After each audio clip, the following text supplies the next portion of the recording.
of the United States.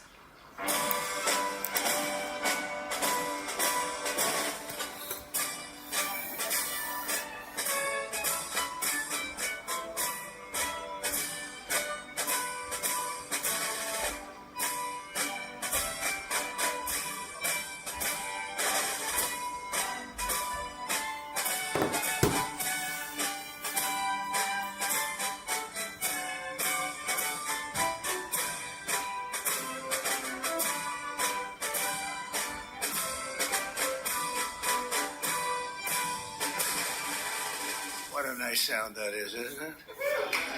What a nice... Please sit down. Hi, Scott.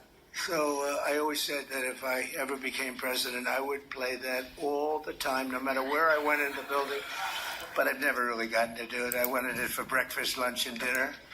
It's so beautiful. And pardon me for being late. We had a great meeting with NATO, the Secretary General, and we're going to do something a little different for this country. We're going to supply weapons to NATO at a large amount. They're going to deliver the weapons, and they're going to pay for 100% of the weapons. So, a little different. A little different. Hi, John. So we're really, that's a big thing. And we thought we had 4 deals, Howard, right, with Putin. Somehow they end and we get off the phone. Oh, that was a very nice conversation. And then he sends missiles into buildings someplace. I say, what was that all about? So anyway, so we're going to be doing that with NATO. And it's fully approved, fully done. We'll send them a lot of weapons of all kinds. And they're going to deliver those weapons immediately to the site of the war, different sites of the war. And they're going to pay for 100% of them. This all was made possible by going from 2 to 5% a month ago when I went there. So,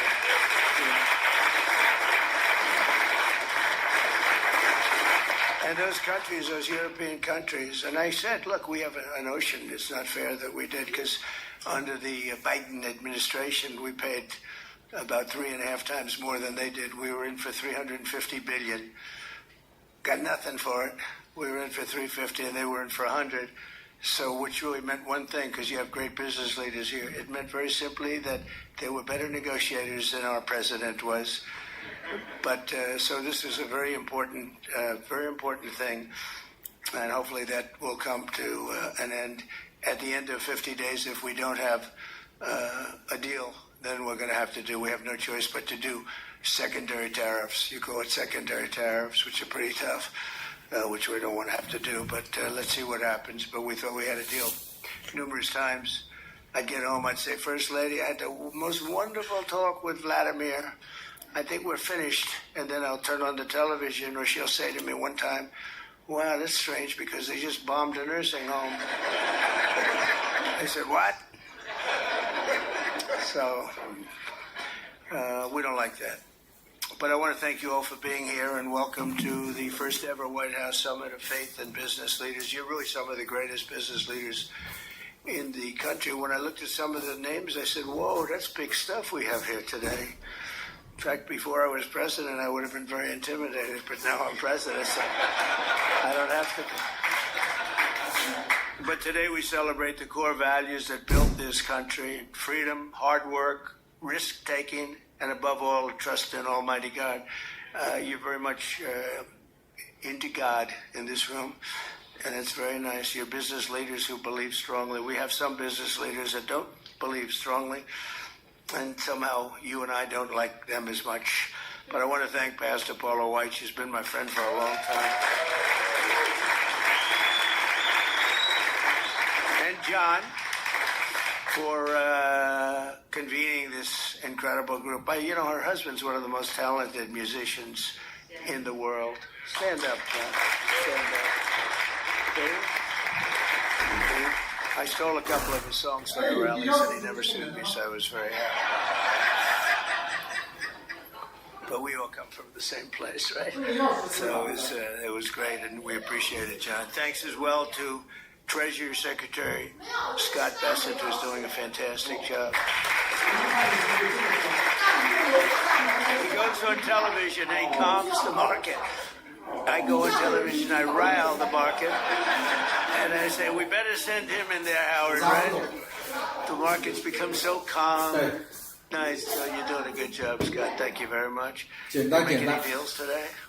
We got a lot of them, boy, I tell you, we have. But the best deal is just sending out the paper. You know, they keep saying, well, he hasn't made the deal. Oh, we made a number of deals. But why isn't he doing deals? Because the paper is better than any deal we can make. Do you understand? The people in this, Kevin, they asked you that question this morning. You were great this morning. But they said, well, when is he going to start making deals?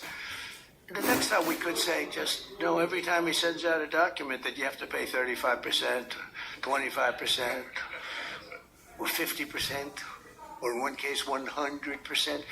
Those deals, you can't beat those deals, but we're still willing to talk. And they all, literally every country wants to make a deal. We're in a good position.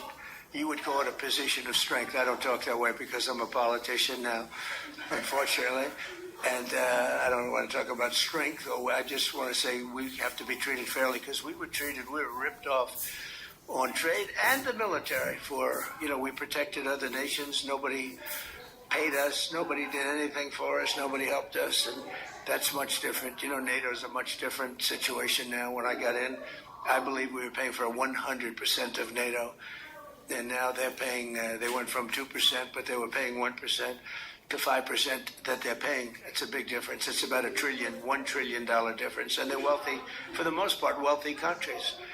And some of them, they're among the most powerful, among the wealthiest countries in the world. So they're going to start paying, and they want to pay. And we had a great meeting about 1 month ago that set the stage for what happened here.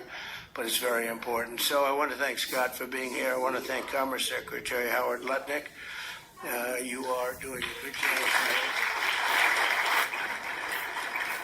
Am I right when I say I really don't want deals? I just want the paper to get sent. Right? It's true. I don't know if this is on television. Yeah, it's always on television. SBA administrator and a great person, cabinet member, a friend of mine for a long time, Kelly Loeffler. Kelly, you're doing great. She's small business, right? She only does small business, but when you add it all up, it's the biggest bank in the world by a factor of about 10, right? She's doing a great job. And director of the White House Faith Office, Jenny Korn, who's also amazing. Thanks, Jenny. From the earliest days of our republic, the steady compass of faith has guided the strong hands of American workers, builders, and entrepreneurs like really no other. Our country was founded by pilgrims and believers, and every generation since, Americans of faith have built our communities and forged new industries and enriched our country by millions. And Americans of faith have built our communities and forged new industries and enriched our country by millions and millions of people and ways. John D. Rockefeller, J.C. Penney, Charles Goodyear, Truett Cathy, and frankly, we have people I could name right in this room sitting here that their names are every bit as big as that. They were inspired by their love of God, and now the proud tradition continues with all of you. And this group reminds us, as a nation that prays is a nation that prospers.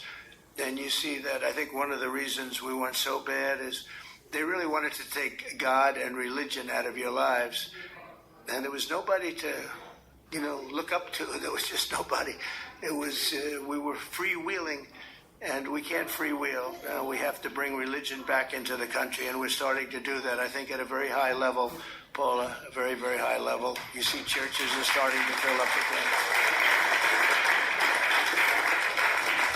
Under the Trump administration, America is prospering, and America is winning like never before. Our country is back. So I was in Qatar, Saudi Arabia, UAE, and then a month ago we were in Europe with all of the NATO countries, European countries, and plus Canada. And almost everyone said almost the exact same words. They said, 1 year ago, your country was dead. Terrible term, but that's what it is. Your country was dead. We thought it was finished. And now you've got the hottest country anywhere in the world. It's true. Is the hottest country. Did you see they found $25 billion of essentially profits last night. They said, where did it come from? It came from management, but it came from tariffs. And it came from, good business skill. And I've always made money. And now I'm making it for you people. I've had good days and bad days, but in good days and bad days, I always found a way to make money, and we have to do that for our country. But and we did 188 billion in Scott just now, 188 billion in tariffs, 188, and we haven't even started yet. That's only for cars and steel. We actually have barely started. The economy is roaring, business confidence is soaring, incomes are up, prices are down, and inflation is dead. It's dead. We have a bad Fed chairman, really bad. If he would lower the rates, and I tried being nice to the guy, it doesn't help. He's like a knucklehead. No, he's a knucklehead. A stupid guy. He really is. Each point, think of this, each point costs us 360 billion. 1 point, 360 billion. 2 points, you got 600, 700 billion dollars. And we're way high. We're at 450 or 425, 450. And how do you go borrow money at 1% when the Fed has you at 450? And, it's not that easy. I get angry at them. Why are we paying so much? Because he's got you up at this number. And we should always be the lowest. Now that we're doing great. We have no inflation. Think of it. Our stock market hit record highs. Everything's hitting a record high. We're really running good with no inflation. And we should be at 1%. We should be less than 1%. I think Switzerland is the lowest at like 0.5%. We should be lower because without us, there's no world. I don't want to sound overly aggressive, but without us, you have no world.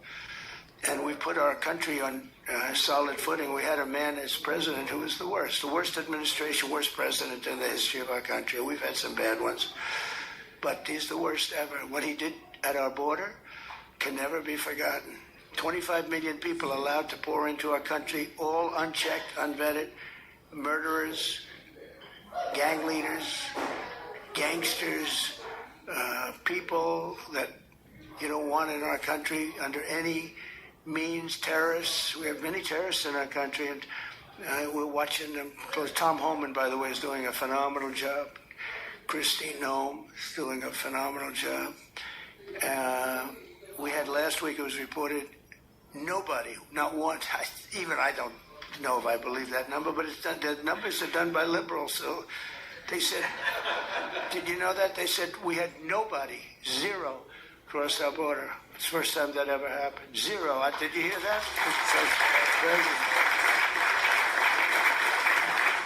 But we have people from mental institutions, insane asylums even. That's a mental institution on steroids, essentially.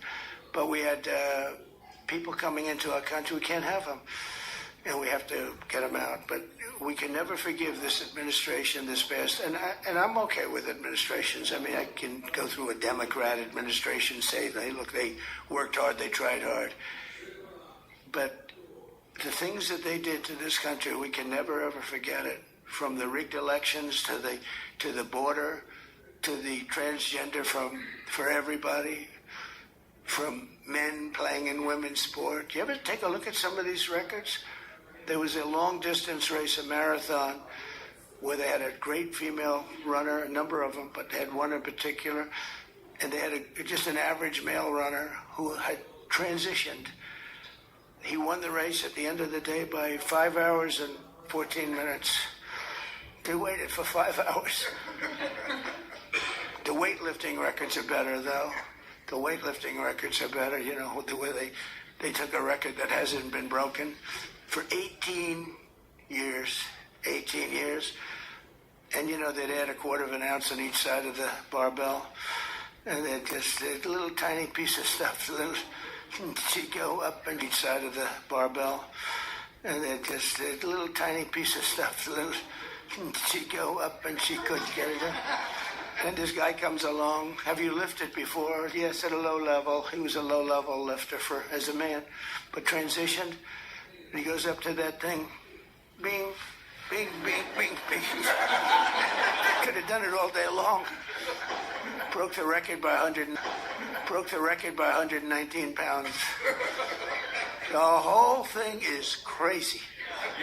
The swimming records are pretty good too. You had to see that. I told the story. You had this great group of young ladies, and they grew up with each other because, you know, they sort of swam at the top level. And they were swimming, and the one girl was seriously injured. She looked left, and she saw the same girl she grew up with, Kelly, in California. Same girls, you know, that young age, they sort of rise to the top. She looked to the right, she saw the same girls, but there was this giant standing right next to her. And he had transitioned. You probably heard this. He had transitioned. And she'd never seen her before. And when the race was started, he blew by her so fast that she suffered massive wind burn. They had to take her.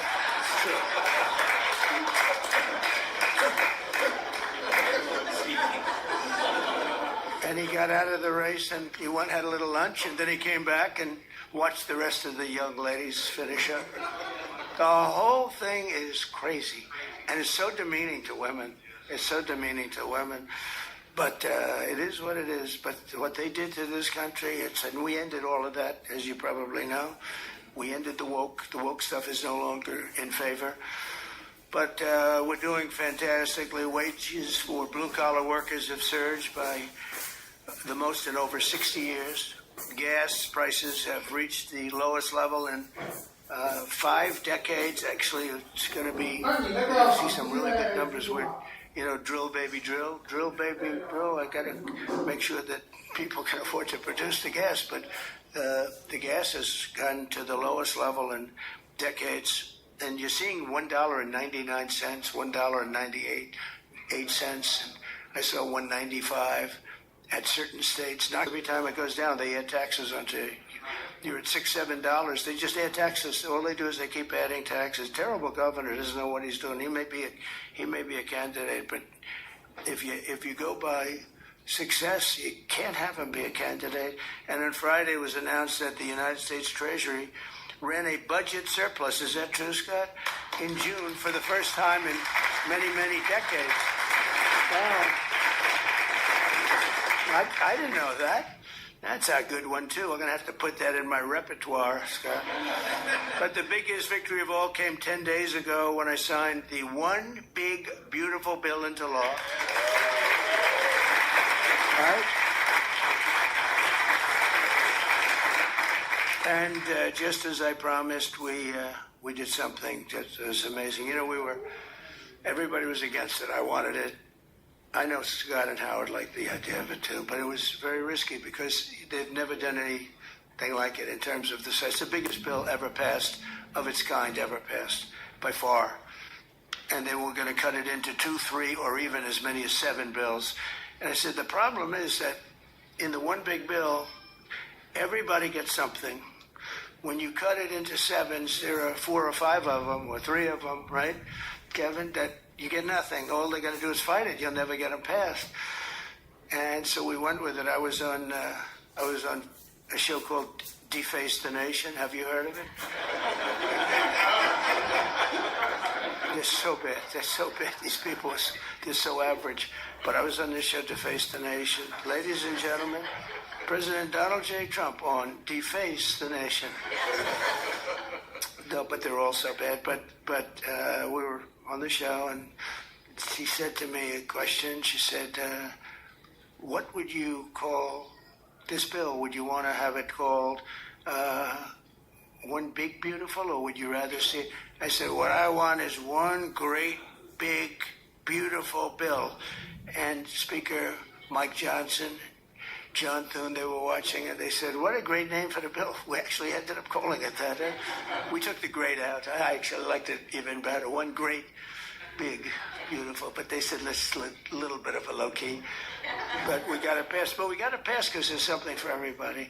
And there are things that people don't like, but you need them for the country. You know, you have to do some things that are great for the country, but they wouldn't necessarily get the votes. And we got the votes. Think of it, not one Democrat vote. All the goodies that we got, not one Democrat voted in either the Senate or the House. And we're talking about tax cuts and business. I mean, so many different things that are so good, right? Not one Democrat vote went with us, not one. So we had to get almost every, in the House we got 218 to 2. Think of that, 218 to 2. Nobody could do that. It's never been done. And that says, and we have Rand Paul Jr., who's a guy from, we call him Rand Paul Jr. because he always votes no, a guy named Massey. He always votes no. We had another guy who I helped very, very strongly, helped him with a very personal situation, got him through it. And he voted no. I said, thank you very much, I appreciate it. And then we went to the Senate, and you had, of course, Rand Paul, who always votes no. And they call him just say no. I think they think it's, no, I think they I got him elected. I had to go to Kentucky twice to do rallies to get him elected twice. But they forget, a lot of politicians forget. And then we had a couple of others, Susan Collins, she's another one, just say no. She always, brutal. And we had some people, Tillis, I guess, was a no, right? He was a no. And they said he was brave. He said no to the president, but he resigned the following morning. So that was terrible, I thought. But we couldn't lose more than 3. We had 3 that said no. And so we won that 50 to 3. So it was pretty good. And a senator came over to me and said, I can't believe you won the House. Great guy, this senator, Eric Schmidt, who's doing a great job. He said, I can't believe you said no. And so we won that 50 to 3. So it was pretty good. And a senator came over to me and said, I can't believe you won the House. Great guy, this senator, Eric Schmidt, who's doing a great job. He said, I can't believe you won the House. And he said, actually, he says, remember 218 to 2, we needed 3, so we could have lost 3, we actually only lost 2. I said, no, actually, the Senate was tougher than the House of the 2. That question's asked to me, who was tougher? I'd say the Senate was tougher, actually, amazingly. It shouldn't have been. We had a slightly bigger margin in the Senate proportionally, but it was brutal. It was, they said, sir, we have 12 hard no's. You know, a hard no is not recoverable, right? This was at 2:30 in the morning. Mike Johnson called up. It could be 20, but it's at least 12. So could you call them, sir? And I said, what time? I said, 2:30 in the morning. And we have to win, right? We can never give up. The people in this room, right? You never gave up. Mike's supporter right from day one. And her husband with a bad damn back, right? How's his back? Is he okay? Every time I see him, he's got a bad back. But he's got a lot of cash, so... A lot. He's got a lot of cash. But no, they're great people. Thank you very much. I do appreciate you. You were there right at the beginning, you know, always was there. But we have a situation where we call up these people at 2:30 in the morning, and I called up. I got along with them all great. I liked them, but they're tough. You know, they're congressmen. When you're a congressman for 20 years or you're a senator for years, you're smart. And you're a survivor because you go through all sorts of hell. But I called up Congressman.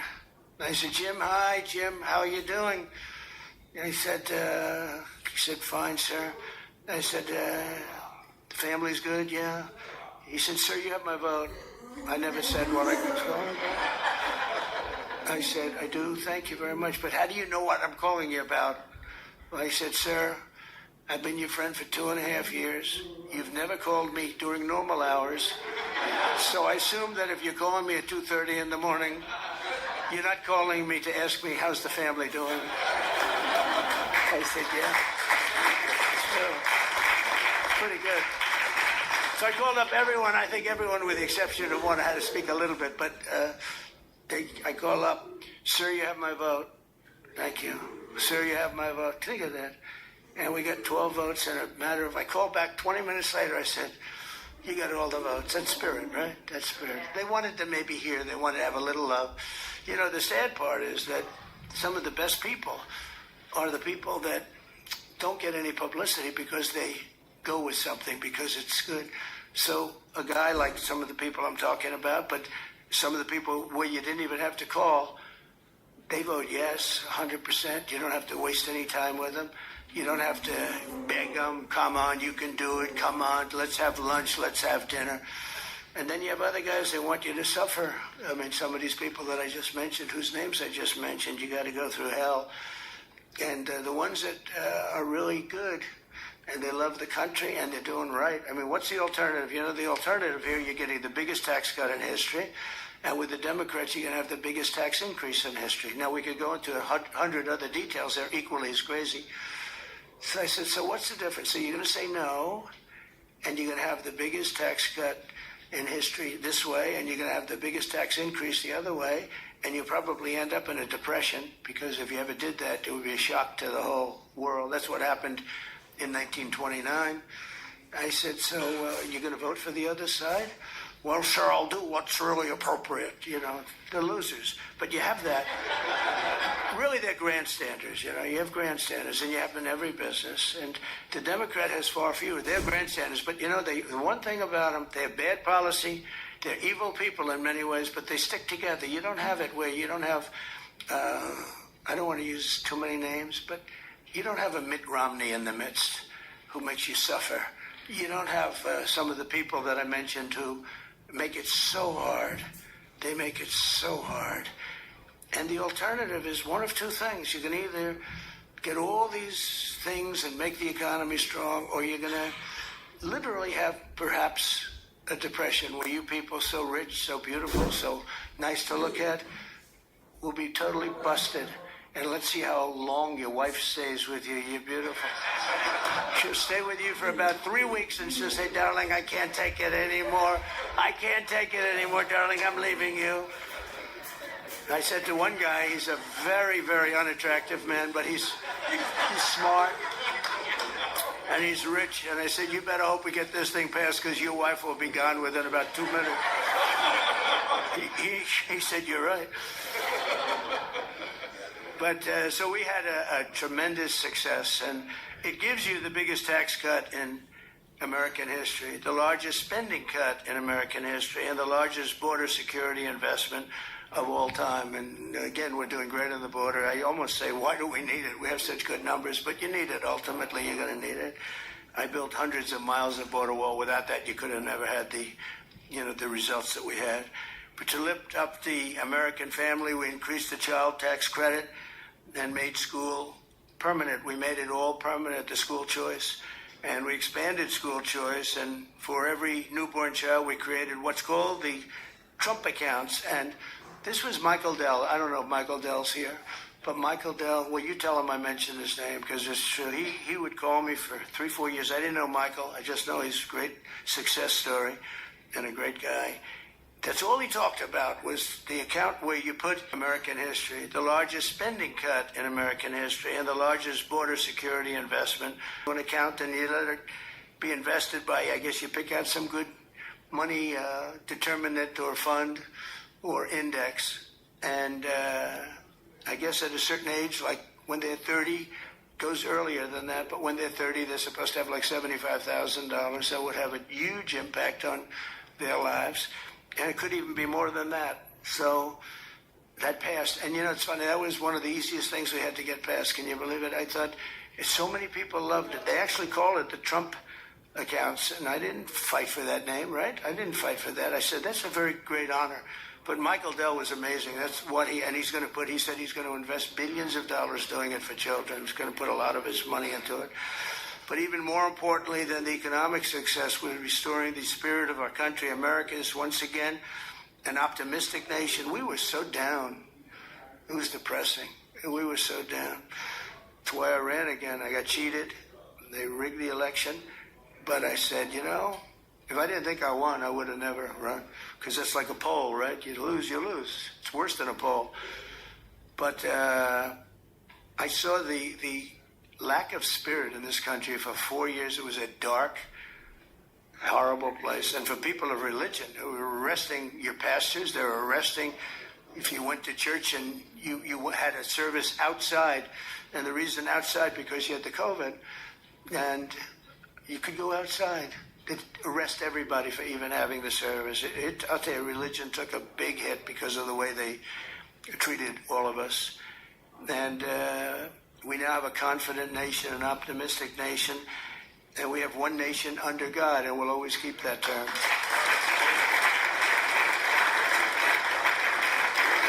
And we're bringing back, very importantly, and not just evangelicals or Protestants or this, all religions, we're bringing them back into our country. As president, I've ended the radical left war on faith, and we're once again protecting religious freedom like never before in our country. We're protecting it like never before. We're getting rid of the Johnson Amendment that didn't let the pastors and ministers and everybody speak about politics.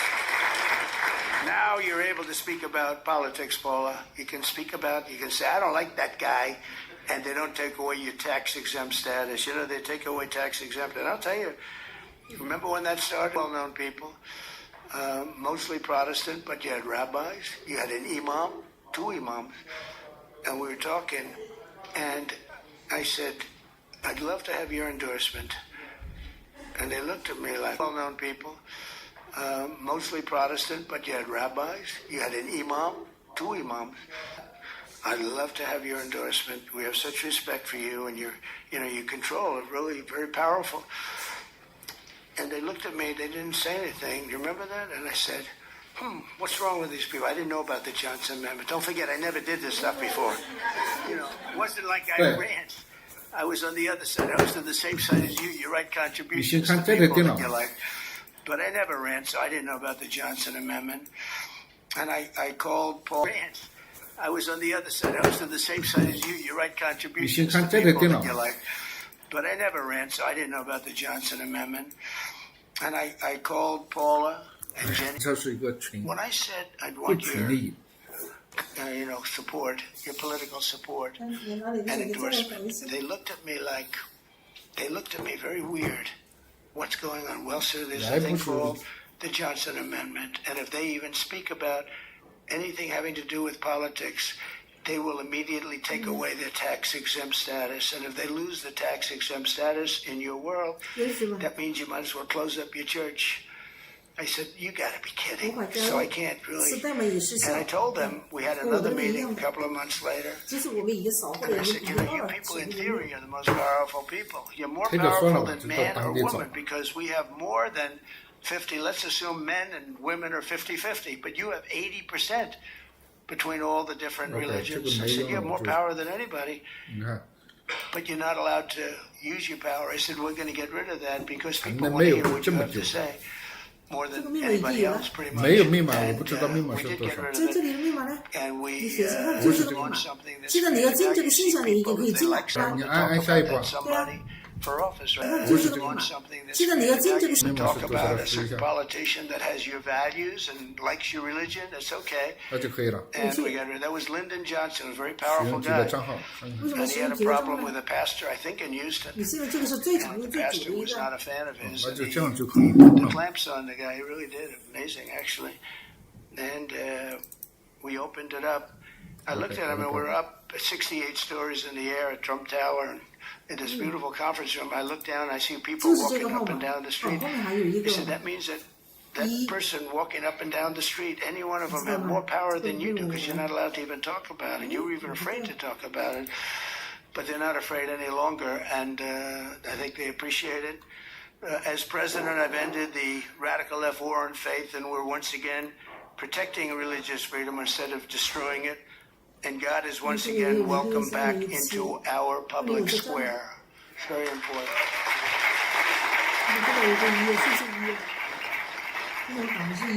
And I stopped the Bidens of Christians and pro-life activists. They would put people in jail if they even uttered the word.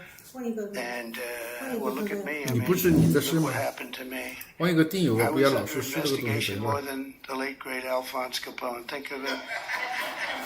Al Capone would kill people for dinner. If he left the room and he didn't like them, he'd have them shot, killed, buried under a building someplace as part of the foundation of a building. They're all over the place. And I said I had more time under investigation than anybody else. But I had a lot of good people with me, and most importantly, I had the base with me at a level that it actually became stronger. The one thing I did that was very helpful, I was indicted 5 times. Think of that. Indicted. That wasn't a word that was in my father's looking down, my mother's looking down. That my son's not supposed to be indicted, I think. I got indicted 5 times, impeached 2 times, all before. Sir, could you call up, of all people, President Zelensky? And I called him. I actually held off. He must have come 10 times. Please, sir. It's because they wanted to do business or something, oil and gas. Who the hell knows what they wanted? You can imagine what they wanted. But they wanted, would you call up President Zelensky? And I did. When I finally got him, I said, congratulations on your win. He had just won. This is early in the process. Should have never been, that war should have never taken place, by the way. If the election weren't rigged, that war would never be happening right now. Millions of people being killed. That war would never be happening. But would you call up? So I say, hello, President. How are we doing? Everything good? Good. Congratulations on your big victory. Wonderful job. Great, great, great. Hang up. That's it. I get indicted for making a phone call. I told that secretary, who wasn't the smartest bulb, he wasn't Rick Perry. You don't want him on your debate team. Let me put it that way. Rick, you're not going to be on my debate team, Rick. But he's the one that asked me to do it, Rick Perry. And I said, thanks, Rick. That was a wonderful suggestion. I just got indicted over your stupid call. This is what we have to put up with, right? This is what we have to do. We have to put up with things. But it's been an amazing period of time, and we've straightened out so many bad things in this country. I created a Presidential Commission on Religious Liberty and established the Department of Justice Task Force to eradicate anti-Christian bias, because you have a very big anti-Christian bias that you don't think about and you don't hear about it. I established the White House Faith Office to defend and represent people of all faiths, and it's located in the White House. You've never had an office. You've never had that. And Jenny and Paul are there all the time, but we have it in the White House, so people can call up and complain, or they can call up and say, no, nobody's ever done that. We've restored the fundamental principle that God created 2 genders, male and female. That was a tough one. And we're defending parents' rights, where the parents' rights have been taken away from them in schools. You look at some of these school boards, it's like they're a big deal, and various other amendments and things that really took away your free speech. That's what they've done. They've taken away free speech. I also want to recognize the incredible countryship, and we brought it all back. The parents' Be Best initiative in supporting children in our foster care system. She visits children a lot. Yesterday we went to the game, at the soccer game. I don't know if you saw it in the Meadowlands. It was incredible. She's always thinking about the children that have a hard time and helping America's young people reach their fullest potential. And it's remarkable to think that it was only 1 year ago this week that my time on earth nearly ended. And if you look at that, God was with me, because that's something. In theory, I should not be with you. On earth nearly ended, and if you look at that, God was with me, because that's something. In theory, I should not be with you.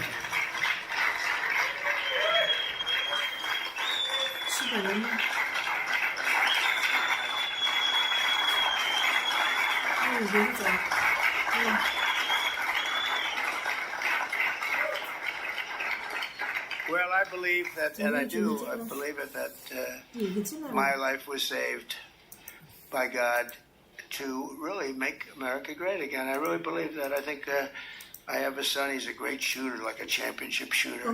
Don and Eric is a great shooter, both of them. But they said that at that distance with that gun, you didn't have a chance. And we turned the head at the right time, didn't we? We turned the head at the right time. So, I don't know, some people say it was lucky, and some people say something else. I say something else. I think God helped us.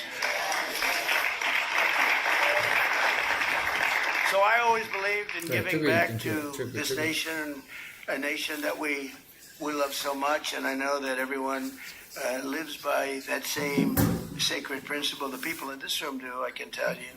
I hate when I see complainers, people that complain and they don't do anything about it. Like, in many cases, the media, not all of the media, I must add something because we won in a landslide. Think of it, we won every swing state. We won by millions of votes. We won the popular vote. We won there's a district vote that's very interesting. It's where the whole map looks red for Republican, by the way.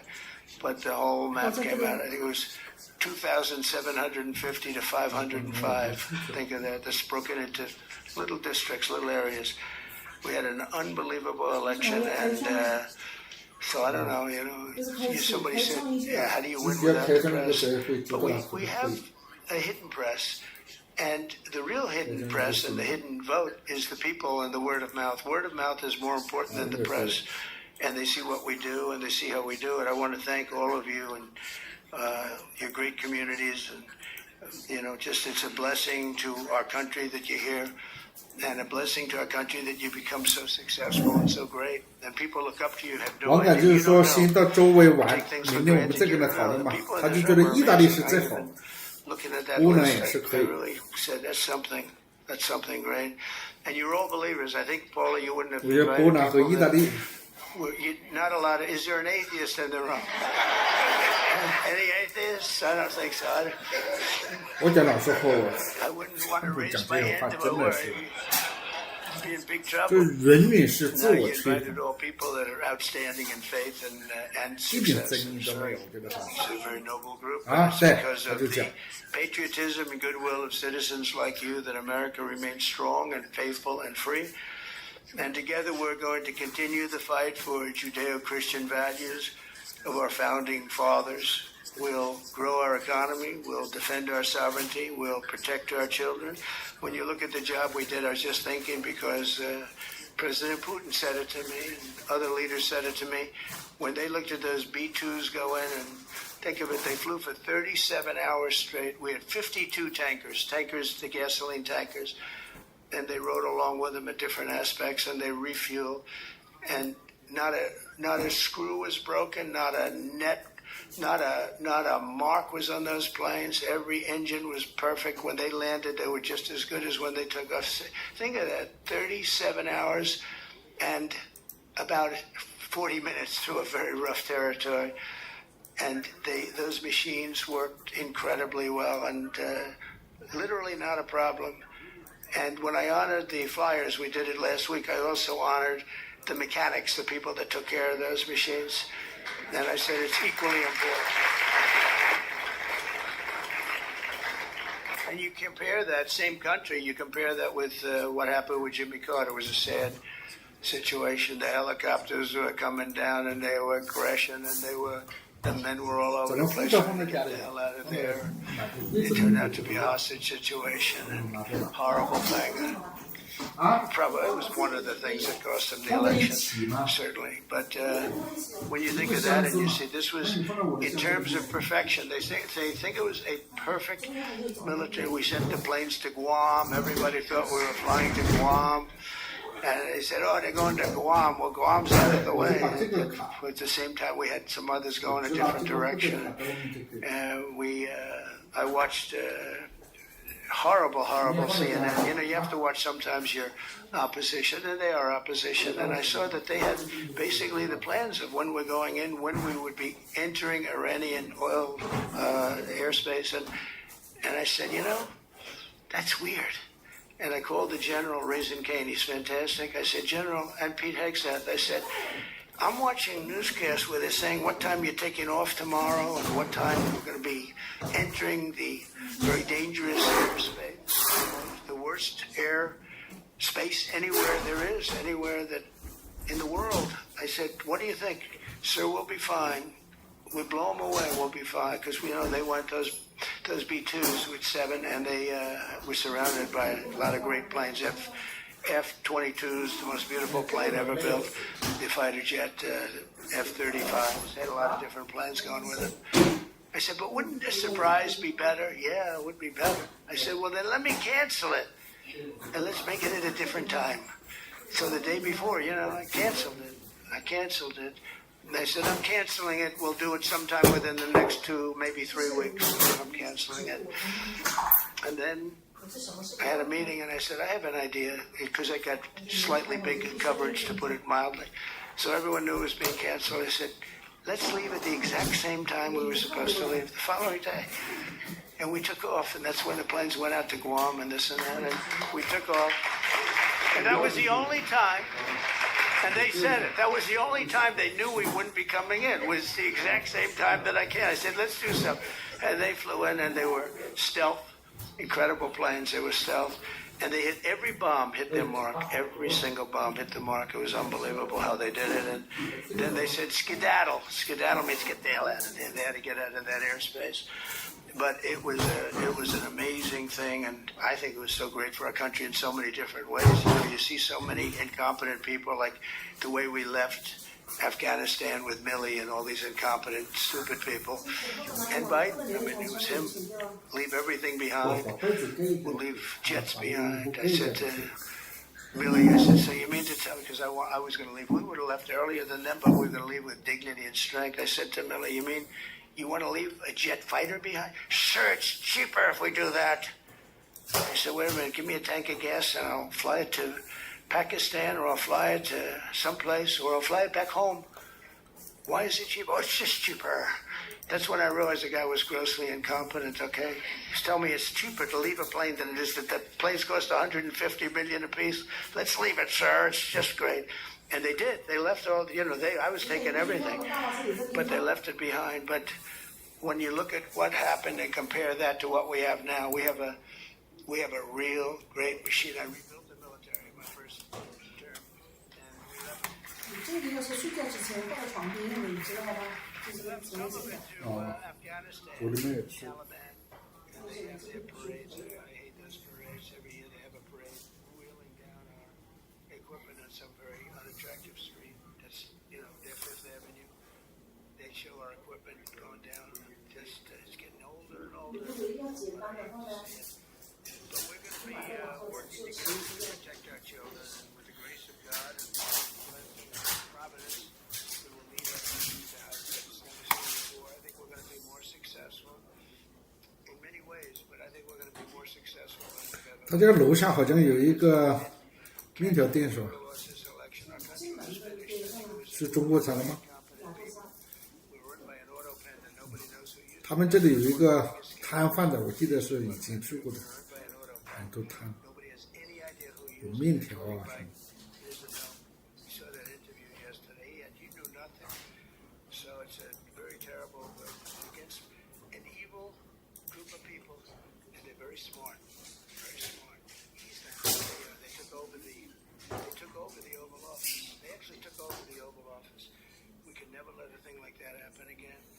So, Paul, I want to thank you very much, and I want to thank Jenny, and most importantly, I want to thank the people in this room. You really are incredible people, an inspiration to our country. And I know you don't know that. You don't think it because you're too busy working. But you are. You're a great inspiration to young people that want to be just like you when they grow up. And thank you very much for being here. And it's a great honor. And, Paul, I think you're going to say a prayer. I'll stay with you while you say your prayer, okay? Thank you very much, everybody. Thank you.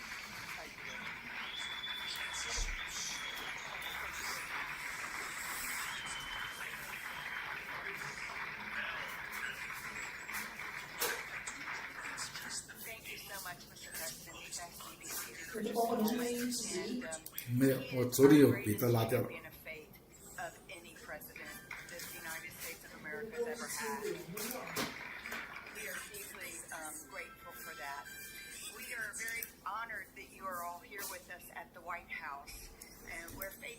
Sidelined, but has a seat at the table. And as we gather today as leaders of industry, of vision, of faith, I believe that today is going to be very enlightened. And I'm so overwhelmed. We're getting ready to worship and pray, and to just think that prayer, worship, and doing good works is welcome back into the White House.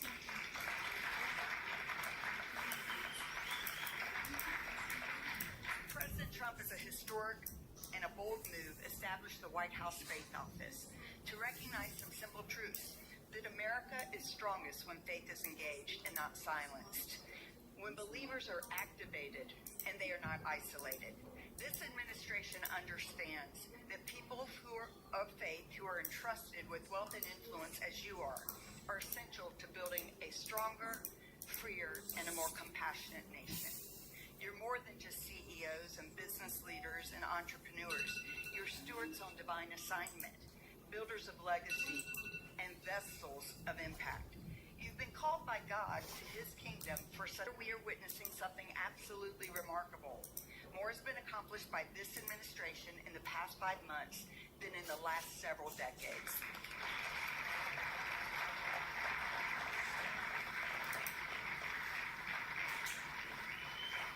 And that is due to the leadership of the Trump administration and the great team he has assembled. America's spiritual and moral foundations have been restored, and it's 有 only 点 the 冷 beginning. 啊，你不觉得冷吗？ Today's not just a luncheon. It is a moment of divine alignment, a commissioning. And we believe that God is raising up business leaders who don't separate faith from enterprise, but who see their platforms and their pulpits as their businesses and instruments for eternal impact. Let us pray. Heavenly Father, we come before you with great reverence and expectation.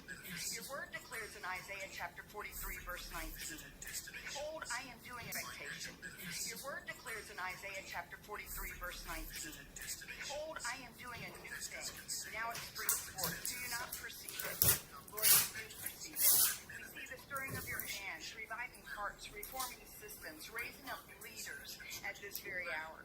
We thank you for our great president, President Trump, for his life, his courage, his clarity, and an unwavering defense of faith and freedom. May your wisdom guide him and your protection always surround him according to your word that does not return void. In Psalm 89:21, that you say, my hand will sustain him, and surely my arm will strengthen him. We bless every person in this room, those you've entrusted this wealth, strategy, and vision to, according to 1 Timothy 6, that you tell us, do not put our hope in riches, but be rich in good works, generous and ready to share. So they are your Josephs in Egypt, the wise stewards in famine. They are your Daniels in Babylon, the uncompromising voice, and your Lydia in Philippi, the ones who expanded the kingdom. Let this be more than a meeting. Let it be a movement where we come together and converge to bless communities, care for others, and reach nations, empowered by your purpose and your grace. 它这个房子倒是真大。 For thy kingdom come, thy will be done in the Huh? earth as it is in heaven. In the mighty matchless name of Jesus, we pray these things and come in agreement. Bless this food and bless everyone. And everybody said, amen. And by the way, it is Secretary Howard Lutnick's birthday, so I'll wish him a very happy birthday. We are so glad that you have spent more than enough time, and you are running the country exceptionally for us, and we are all so grateful. So he will stay as long as possible, but will you let President know how much we love and appreciate him?